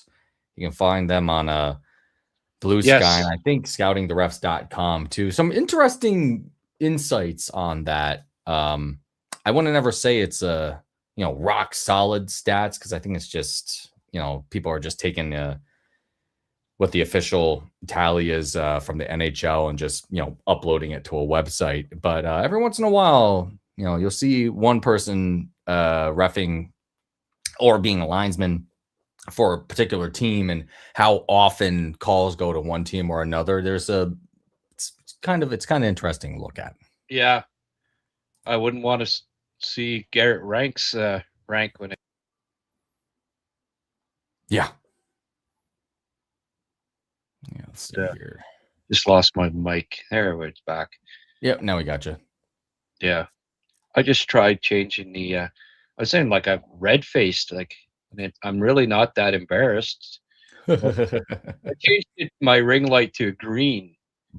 Is that a good hue? I think it's getting there. Me, what I have like 2 floodlights, like one here, okay, one there and one there that just wash out everything. So okay. They're like $70 for 2 of them, and they're big. I think they have like 6 bulbs in them each. But oh well. Huh. All right. So no wonder you're on the beach. Yeah. Flood. Yeah, it's hot in here, actually. The light is brutal in here. You still got a beer going or what? A beard? Beer. Or beer. Oh, this is a patented Oh. Don't you want to be a pepper too? I got that custom made from Dr. Pepper, wherever they do, because I go through a lot of these, and they were like, "You're going to get a thermos, and it's going to be customized to whatever you want." I said, "Okay, thank you guys, appreciate it." Do you get like the truck shows up at your house with? I wish. Yeah, that crazy rock and roll guy they had for a bit. Yo, Dr. Pepper, drink. Okay, thank you. No, that's my vice. Aside from beers, Dr. Pepper is definitely a vice of mine. Yeah. Lol, the Truman Show, that is an old reference, but true. Old reference. God, I was old when that came out. I was Dave's age almost when Truman Show came out. Dave just goes to show Dave may look young, but he's old enough to remember the Truman Show. Ooh, that's a great little bit of. I thought it came out a little bit after. I just double checked when it came out. 1998, the Truman Show. Mm-hmm. Ed Harris too in that. I like Ed Harris a lot. Yeah. Jim Carrey, great Canadian export. Not bad. Yeah, he may have been in that show too. Yeah, the Truman Show. No, that was a great flick. It was. What was the one he was in with Matthew Broderick? Cable Guy. Cable Guy. Yep, Cable Guy was incredible. I thought you were talking about Bruce Almighty until you mentioned Cable Guy. I'm like, all right. Yeah, that was Me, Myself, and Irene. Love that one. That's a really funny one too. That one wasn't bad. But Cable Guy was. I have to see that one again. I haven't seen that in a lot of years. It was. I love that whole sequence at medieval times. I don't know if you've ever been. Is there a medieval times in Canada? It's such a crazy concept. I wouldn't know if there was, so I can't say yes or no on that. Well, if ever you're curious, and anybody in chat's curious, and if you're in the Northeast, Albany?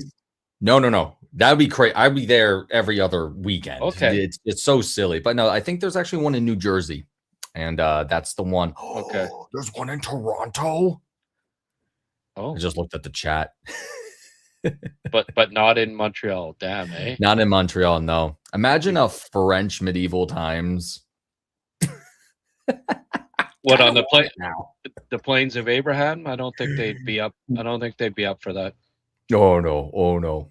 But no, medieval times. It's in the movie for Cable Guy. I love that scene. But if you ever have a chance to go to medieval times, it's quite a show. Like those guys they're really going for it.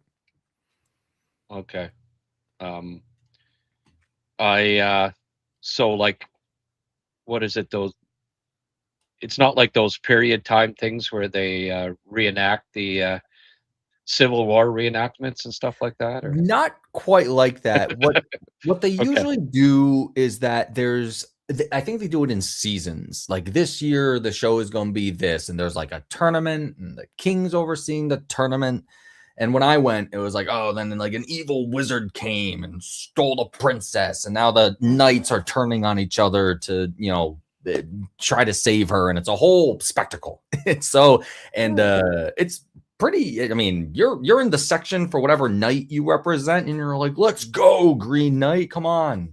Get this huge thing of ham and or turkey leg. It's such a it's fun. It's silly, but it's so fun.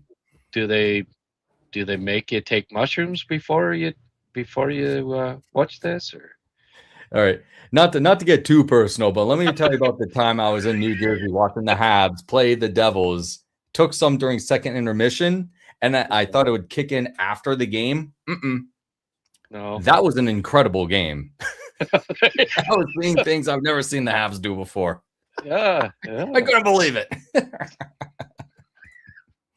And then I had to get from Jersey to Brooklyn in like an hour, and it was a night. It was a night. It wasn't recent.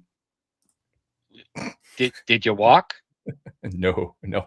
I ended up paying out the nose for an Uber to get from A to B, and down in that area, metro area. Oh, that was a rough cost for an Uber, but I pity that Uber driver having. I bet that guy had a great time. Oh yeah, It's been a while since I tasted some magical mushrooms, but I found that I preferred being outdoors. It makes a difference. Yeah. You tell me I have to stay in this seat for a half hour now? Are you kidding me? Yeah. Everyone's yelling. It was fun though. It was really fun. Yeah. Okay. Well, folks, you're getting we've it's not just beer on the Habs cast here. We Lol Metal Dave. Every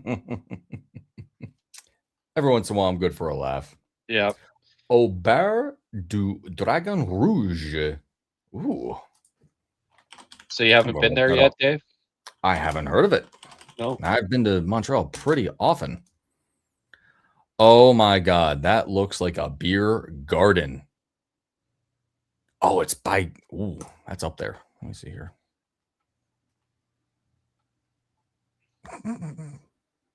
Oh, it's over there. It's on the other side of the mountain. Okay, nice. I might have to take a trip up there. Nice. Yeah, okay.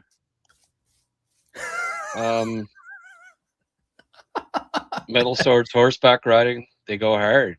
And I was on LSD with my dad not knowing. You're not even going for natural. You're going for lab. And that's a whole other level. Yeah.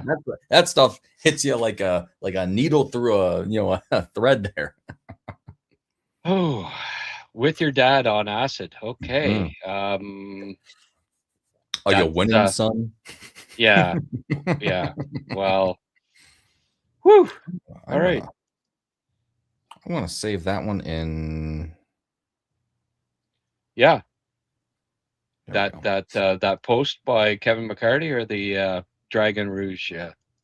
Oh, the Dragon Rouge one. I'm gonna save that. I gotta hit that during the summer because I was just looking at pictures of it. I'm like, oh, that looks silly. Just not to get too far off of Habs hockey. Sorry, I was let's see. I got back from Vegas. I went to meet a friend out for drinks somewhere, whatever, local beer garden, and there was a party that came in for somebody's like 30th birthday. But they were all dressed in like Hobbit and Lord of the Rings stuff. I'm talking ears, like boots with like fur on them, cloaks. And I only noticed because I looked over and a guy in a cloak walked out of the bathroom, and I was like, "What is happening here?" And then I turned and see this party. So seeing the pictures of Auger du Dragon Rouge made me think of that, and I thought that seems like a lot of fun. Right on. I'm just oh no, I don't have it here. Oh, there it is. Somebody mentioning NHL canceled a viewing in Gatineau tonight because apparently that's Sens territory. Ooh. Actually, that was the other night. This was for the last game. I don't think they'd have canceled it again. But this, I did put this up a few days ago. The broadcast of the Canadiens game was canceled at the Slush Puppy Center in Gatineau due to exclusive territorial rights reserved for the Ottawa Senators. Wow. Yeah, they wouldn't let the very French Canadian population in the Gatineau region that is, you know, Yeah, tons That's tons of Habs fans. for sure. Probably more Habs fans in Gatineau than Senators fans, and they wouldn't let them have a watch party because it's in Ottawa's territorial rights. Which I don't know why I got you by yourself. Here I am. That's wild. Yeah, it's okay. I had to get my face. That's crazy. Yeah. Wow, man, that's a territorial rights. yeah. Is that the same as broadcast rights? Is that what they're all talking about with that?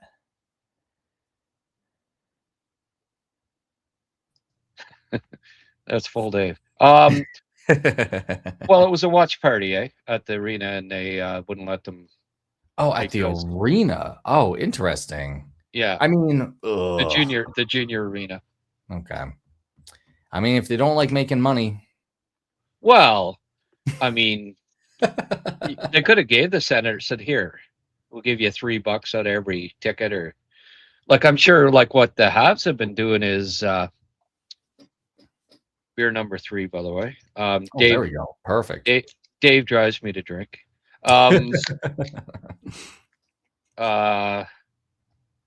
They give money to charity, so could they not have worked something out there? I just I don't know. Emil bringing out the libtard card. I don't like that word libtard. Or I mean, boomer. Emil just hasn't read a book, in 2 decades. So. Well, Emil, I know you're out west, blah blah blah, but come on, don't be saying stuff like that. There we go. All right, finally got that saved. You know what I really don't like is the proliferation of the word retard on social media in the last couple crazy. of years. Like all of a sudden, everyone uses the word. Not everyone. Certain faction of people use the word retard all the time again, and I just, we're supposed to be evolving as a species, not, I just it bothers me, like tired, retard. Like, come on, we don't need to see that word all the time. Like, come on, and we generalize and say, oh well, if you don't like the word retard, then you're a libtard or No, I'm just, I'm not a freaking liberal. I'm not a conservative. I'm not a Republican. I'm not a freaking Democrat. I just, let's return to a little bit of normalcy here, and less of this us and them shit. We're all not that different, and I just wish that we would stop with the name calling and the.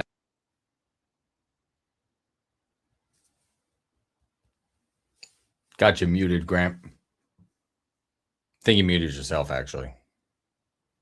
Okay. There you are. Got you back. Thanks. But anyway, I just I don't like seeing this word. All of a sudden, I see it all the time on social media. Everyone's using the word retard again. I thought it was kind of cool when we stopped using it. Some words just, sometimes you just have to evolve from certain terms, like the Washington Redskins. Like the people that complain that, why can't they be called the Redskins anymore? Well, there's pretty Well, for why. has historical precedent of being a problem.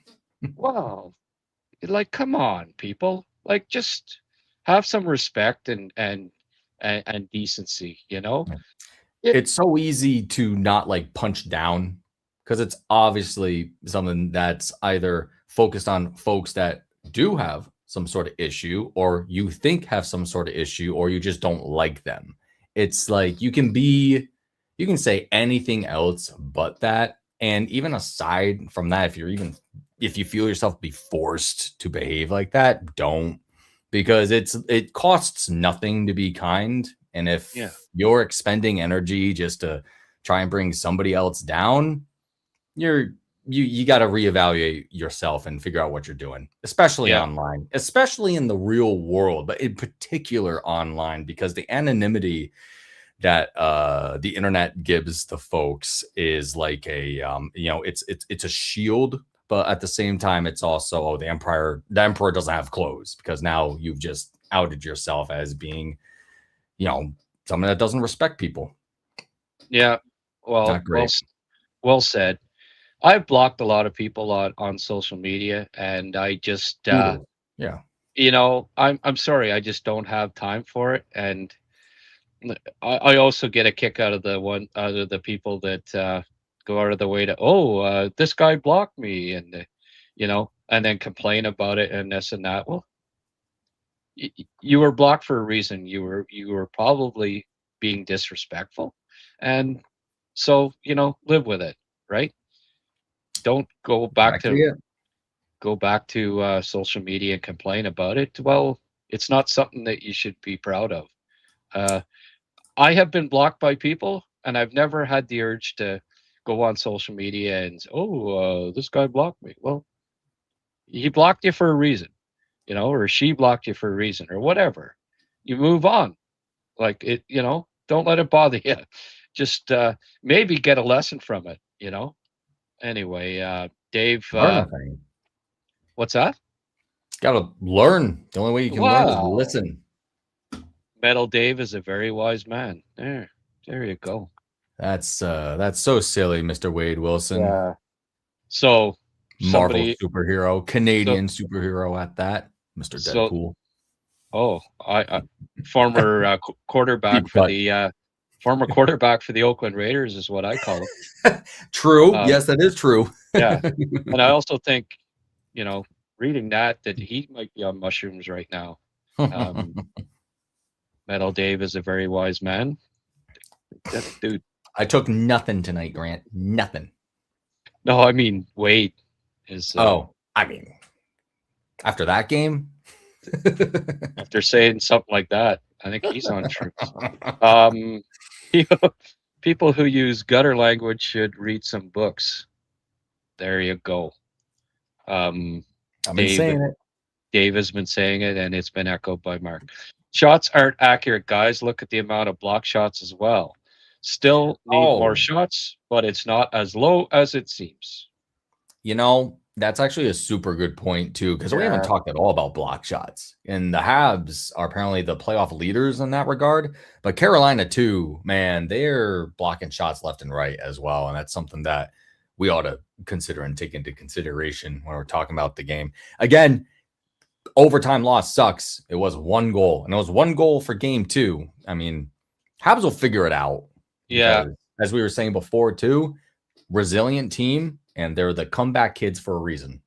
Now they're actually down in the series. If you include block shots, Dave, though, tonight. Don't do the math.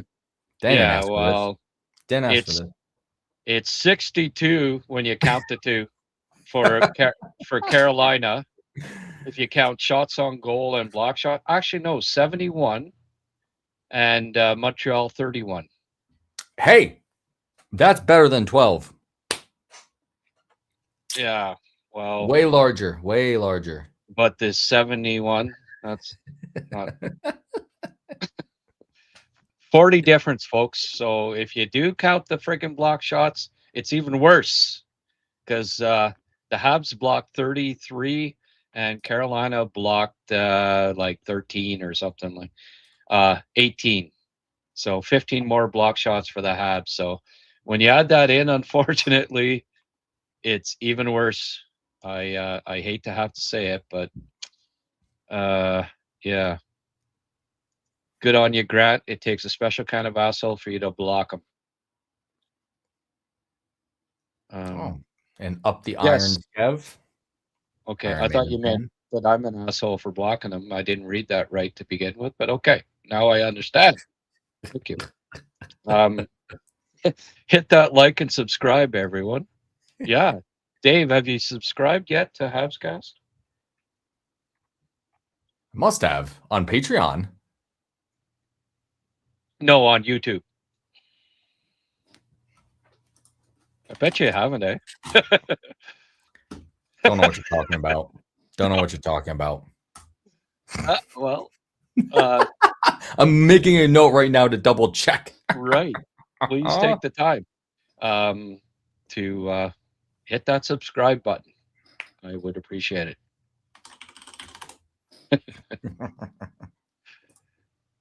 Oh, Dave, don't give away my identity. No, he hasn't. And hype it. Oh, no, you're not on your phone. Forget it. I am subscribed to the Habs cast. Okay, all right. Good man. There we go. Shoot, I was hoping to have one more. I'm getting kind of close to 5,000. So, folks, if you're watching this, if you're on Magic Mushrooms and you're watching this, hit the subscribe button and like this episode. If you're not on Magic Mushrooms, hit the subscribe button and like this episode. There, I covered both. I covered both factions there. Nice. Excellent. Grant, thanks again for another great post game. I'm here to serve. Are there any more post games still going? It's 1:25 in the morning. Probably not. Doubt it. There's no other game too, right? We're doing one off now since it's the final four. Yeah. No. Yeah, West Coast. Knights might go to the final tomorrow. That's crazy. Yeah. Well, Dave, it is 1:25 in the morning.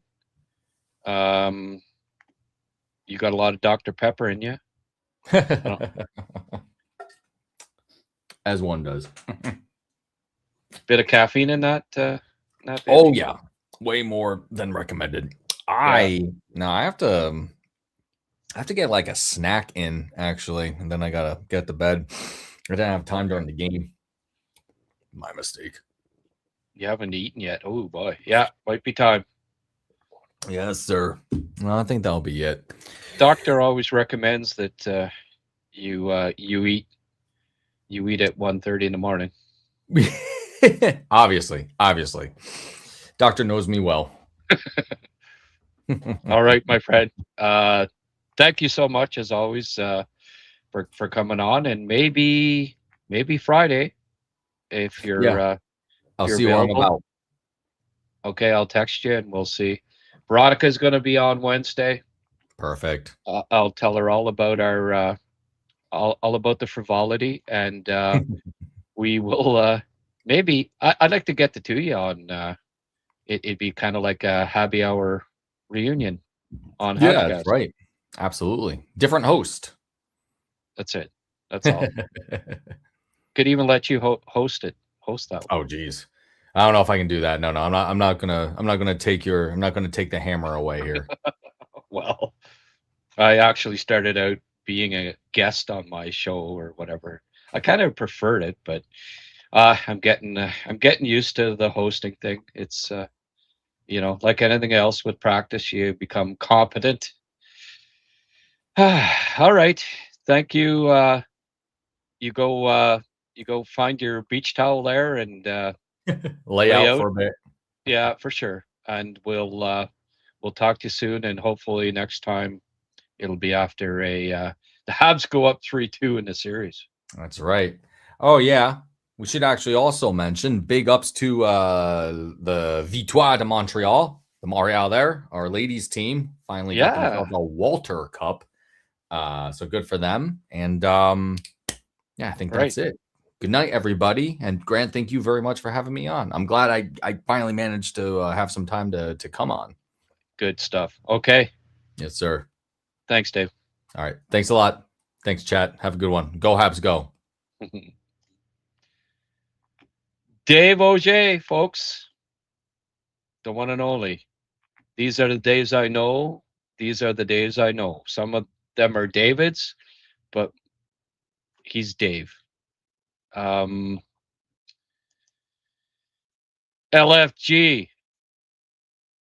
Yes, absolutely.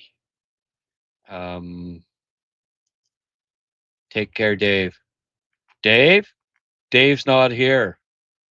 Yeah, it's Dave, man. Dave? Dave's not here. Okay. Anyone getting these references?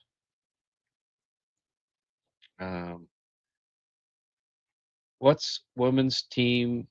What women's team is that? Hockey? Yeah. Yes, Don Cherry Jr. It's women's hockey. I think the Canadian Tire Center would sell out if Habs make final and had a watch party there. Probably, Kev. They apparently had 1,000 tickets sold. Oh, I'm sure they did. I'm sure that they did.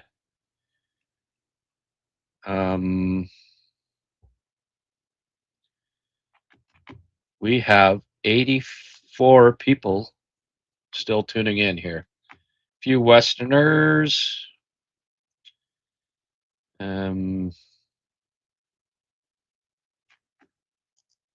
Ontario centric is why. Okay.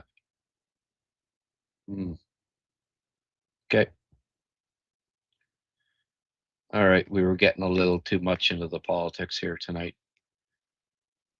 You can't even like joke about it a bit and then the politics starts seeping in there, right? I guess just stay away from it. I hope the Habs can bring tempo and pace right from the puck drop next game. Didn't like how we came out this game. I don't know what's going on in Montreal there, Mark. 2-5 at home. That's unacceptable. Absolutely unacceptable. 4 points out of 14, right? That's less than 300% winning percentage. It's abysmal, and you know, I feel for the people. Well, Liam, for instance, drives down from friggin' the Ottawa area, drives down, goes to the game, and Montreal doesn't have a shot in the third period, doesn't have a shot in overtime. That's gotta suck. You pay for a ticket and your team can't even get a shot on the other team's net for like almost 2 periods. Wow. But we have seen it before, and we will hopefully see it again. The Canadians, just when you're about to count them down and out, they come, they get their act together and find a way. I just quickly wanted to, well, I still have a half a beer here. May as well go for a bit longer. We've got a good crowd out here. Hit that like button, please. Hit the subscribe. I got a few more people commenting, and I've gotten it all year, right? Because at the start of the year, I said Oliver Kapanen might have second line upside. And most of the year he played on second line this year. Scored 22 goals, had chemistry with Demidov, killed penalties, and he ended up getting votes for the Calder. And then, but all year, and people kept, he will be the most he'll be is a third line center. The most he'll ever, some people said fourth line center or even fringe NHLer, and it's possible, it's possible. But in his rookie year, for the majority of the year, 70 games or so, he played second line center, and he was good. Like, he was solid. Didn't have a good end of the year. Hasn't looked good in the playoffs. I'm the first to say it. That's fine. But, when I say he could be, or he's got second line center upside, that's his upside. I'm not a big believer in pigeonholing a player. Like, because you just don't know. You don't know you can't predict the future. There's surprises all the time. Like, right now, can Oliver Kapanen be a second line center on a contender? Like, based on what we saw at the end of the year, you would say no. And I feel right now, no, I don't think so. But for 4 months, he was a very effective second line center on a team that was top 3 in their conference. So that's a contender. That's a second line center. He killed penalties. When you kill penalties and score 22 goals at center on a second line on a team that contends, that's a legitimate second line center at 22 years of age. So has he looked like it the last 2 months? No, absolutely not. Does that mean that he can't be a second line center on a contender in the future? Maybe, maybe not. But too many people, say, no, it's impossible, or no, he can't be, he won't be. We don't know those things. We don't. Like, look at the second line centers on the teams that are left in the playoffs here. All right. Okay. Like, Jordan Staal is the second most used center on the Carolina Hurricanes. Now, do you say second line center? This is the other thing, that we get too caught up on this line numbering BS. Like, if you ask Marty St. Louis, there isn't,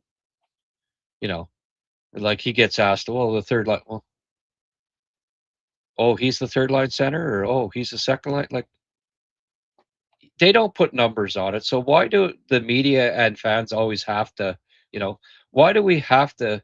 The media gets so caught up in it, especially certain podcasts and stuff. Oh, is this guy going to be a second line center? Is he a second line center? It's irrelevant. On a contending team, you've got a third line that some nights is a second line, and some nights a second line's a third line. Usage is all over the place. Whatever line's going, whatever matchups are, it varies. True contenders don't have lines that, oh, that's the second line every night, that's a third line every night. The Montreal Canadiens in the 70s, when the Risebrough line was going, they were the second line. They'd get this. There were nights when the Jarvis line, the Gainey line, played more than every line. They played more minutes, depending on the matchups, depending how the game's going, depending if they had a lead or not. the de facto fourth line with Gainey and Jarvis would play as much or more than certainly than the second and third lines, that were described as that. So on a contender, it's kind of irrelevant, but let's say, okay, points wise, you've got a second line in the future on the Canadians. The second line center on contenders, in a lot of instances, is not a huge point producer. A lot of teams through the years, I've mentioned it before, like Cirelli, Sam Bennett, Braden Shen, on and on. These weren't teams that win the cups are teams like Toronto with Tavares, an 80-point scorer, a second line center, winning cups. It's two-way, first and foremost, two-way defensive centers. And you've got offensive wingers, but you got the center that takes care of business. Montreal right now has a contender because they're one of 4 teams left in the playoffs. They have a contender with Jake Evans as their second line center. Jake Evans at 28 years of age. You know what? 22, the same age as Cappy is right now. You know what Jake Evans was? He was a 9-goal scorer in the AHL. And today, 7 years later, or whatever it is, he's a second line center on a contender.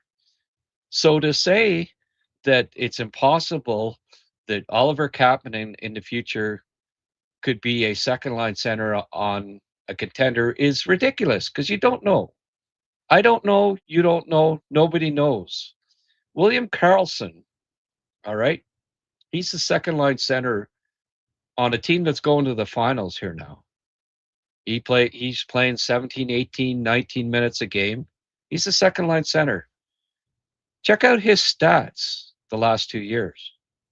I think he had 29 points this year or something like that, or injured some, but and the year before, the last 2 years combined, he's got something like 50 points or something like that.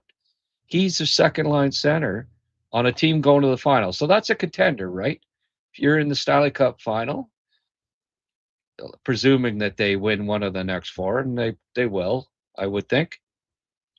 Does that not make you a contender? Yeah, it is.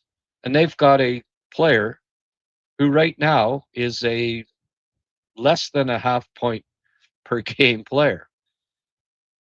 So now you look at these teams, the contenders, they don't have high scoring second line centers, right? Well, William Karlsson at Oliver Kapanen's age at 22, like we talked about Jake Evans, he was an AHLer at the time, 8 or 9 goals at the same age, and now he's a second line center on a contender. Well, William Karlsson had 8 goals and 9 goals at 22 and 23 years of age in the NHL. And did anybody at that point, was anybody like, if you'd have been on a podcast in Columbus, like the Columbus podcast, say, so is William Karlsson ever going to be a second line center? Everyone would have said, you're nuts. No, William Karlsson won't ever be a second line center. He scored 8 goals and 9 goals. No, never. He goes to Vegas the next year, scores 43 goals, and they go to the Cup. He's a first line center on a Vegas team that goes to the NHL final. So you don't know. You can't predict. You can't be emphatic and say he is going to be a second line center or that he's not going to be a second line center, because you don't know. Nobody knows. So I just get tired of because I've gotten 10,000 replies this year saying, Kapanen never be a second line center. Kapanen, he's a fourth liner or a third liner. He'll be a third liner at best on a. You don't know. You don't know. Yes, does he have to work on some things this offseason? Yeah, he's got to get a little quicker. You know what Jake Evans needed to do at 22 years of age when he was in the AHL after graduating from Notre Dame? You know what he needed to do? He needed to get quicker. You know what Jake Evans did between the age of 22 and 25? Every summer, his skating improved. It got a little better. It got a little better. Got a little better. He went from the AHL. He found a part-time role with the Canadiens. He became fourth line center. He dabbled with third line center as his skating got better and he got more and more adapted to the NHL. Today, right now, on a Montreal Canadiens team that's in a hell of a series that won the first game, took the next two into overtime, he's playing the second line center role on a Final Four team in the NHL playoffs. Phil Deneau was not a big scorer for Montreal. He never scored 15 goals, I don't believe, in a year. He was the second line center on a Habs team that went to the Cup Finals in 2021. So this thought that you can't have a contender unless you've got like an 80-point scoring second line center.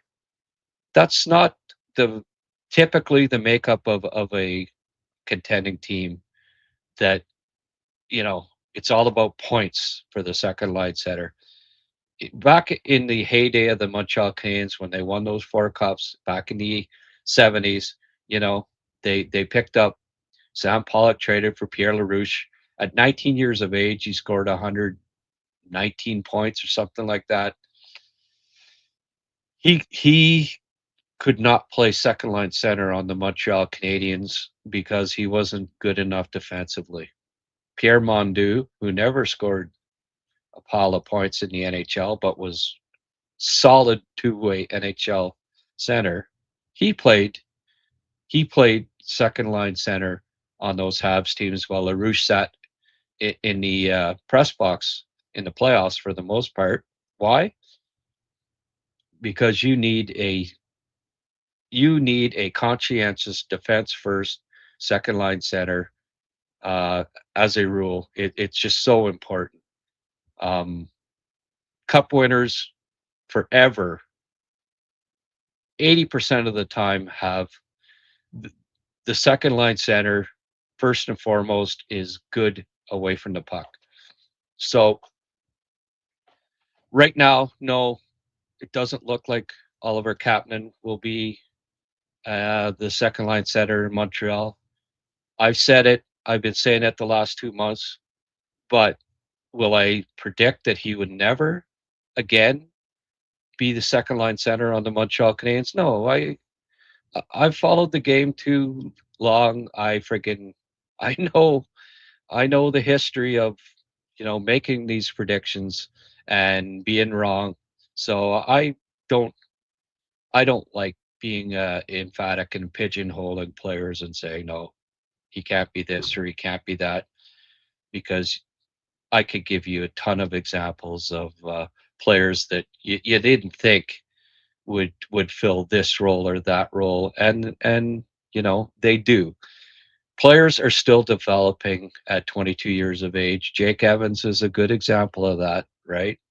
22, he was an 8-goal scoring AHLer. I think he had 30 points or something like that.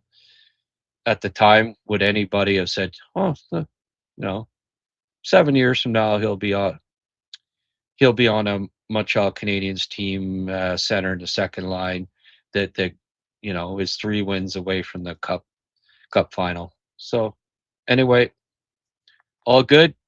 I just wanted to wanted to throw that out there because I still keep getting the folks telling me that Cappy's going to be this or he's going to be that, and we don't know. He may not make the team next year. He may play on the second line. He may be third line winger. He might be third line center. Might be fourth line winger. Might be fourth line center. Might be second line center. Might be second line winger. Might get traded. A lot of possibilities with Oliver Kapanen. I do know this. He's got to keep working on his skating. He's got to get stronger. He's got to build his stamina a bit more.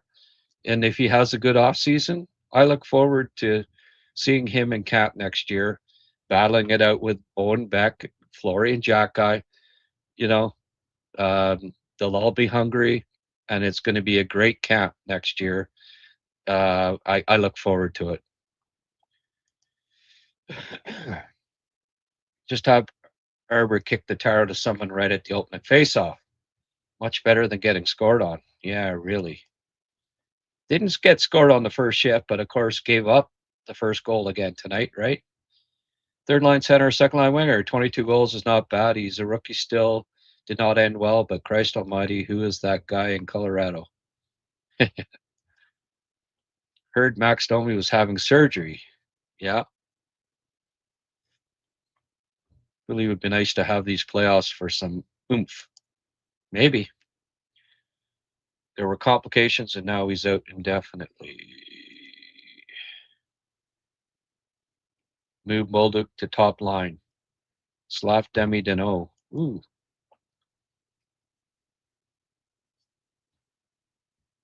I can't wait till the Habs have a 1A, 1B line and two lines who can shut her down and pop some goals. Well, they're coming. Cappy's first year with a good offseason, he'll be back on track. Yeah. Yeah, Domi has diabetes. Cappy's a good young forward for any team. Winger, center, he's a top 9, no doubt, maybe more. See where his work ethic takes him. 22 goals is no joke. No. The one who like to call out draft picks a bust before they can even drink in the US. MSL, there's an example. Yeah, really, eh? Waiver wire. Calgary gives them up. Our friend Craig, who Dave so expertly impersonated earlier. Yeah. Habs easy. Well, we're down to 66. Hit that like button, folks. How many likes have we gotten so far? Do we got, are we around 70 at least? Surely you liked Dave's entertaining appearance. Worth a like, I'd say, right? Where is... There's Habs Cast. I'm just going to check up before I pack her in here.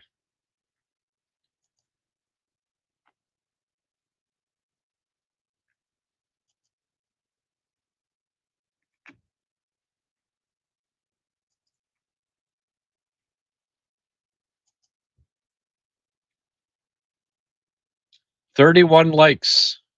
Wow.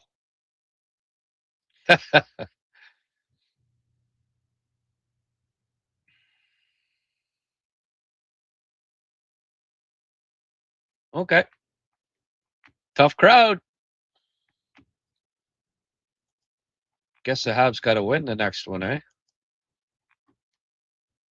All right. Well, on that note, I best get out of here. I'm doing a lot of work for nothing here. 31 likes. All right. Well, that's it for me, folks. I got nature's calling, and it's calling. It's really calling. So, thanks for tuning in. You folks that stayed the whole time, your Warriors, go Habs, go. They'll bounce back. They're going to win Game 4. I'm pretty confident that they'll come back. They'll have a. I suspect they win.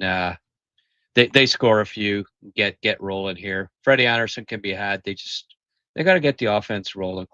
We saw glimpses of it. need to see about 40 minutes of it next game, and I think that we will see that next game. Well, they need, whenever their backs have been against the wall this year, they have come through, and I think they win game 4 and get her evened up going back to Carolina. All right, everyone. Thanks so much for tuning in, and we will talk to you either tomorrow or the next day. I think maybe Liam will do a show tomorrow. He comes back. We'll try to get him to get his thoughts from his live visit to the Bell Center to see Game 3. All right. Thank you, everyone. Have a good night. We'll talk soon.